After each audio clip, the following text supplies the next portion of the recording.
Football जगतमा Neymar जुनियरको कुरा गर्दाखेरि चाहिँ अब उनलाई अमेरिकन क्लब सिन्सिनाटीमा भित्राउने कुराहरू चाहिँ आइरहेको छ र सिन्सिनाटीको ओनर ब्राजिलमा गएर नेमारको लागि कन्ट्र्याक्ट पनि अफर गरेको कन्ट्र्याक्ट पनि रेडी भएको कुरा चाहिँ सोसियल मिडियामा आइसकेको छ।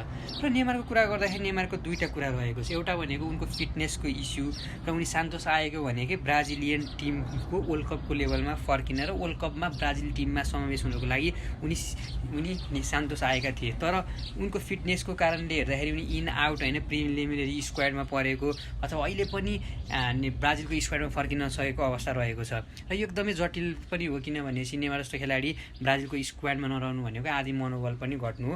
र नेक्स्ट स्टेज भनेको यदि उनी वर्ल्ड कप स्क्वाडमा फिट हुँदैनन्, यदि वर्ल्ड कपबाट बाहिर रहन्छन् भनेपछि सिन्सिनाटी उनको लागि राम्रो विकल्प हुनसक्छ, जुन MLS को क्लब पनि रहेको छ र जहाँ मेसी जस्ता सनी मुन जस्ता र एकदमै राम्रो थोमस मुलर जस्ता बिग स्टारको खेलाडीहरूले पनि खेलिसकेको छन्। के लाग्छ कमेन्ट गर्नु।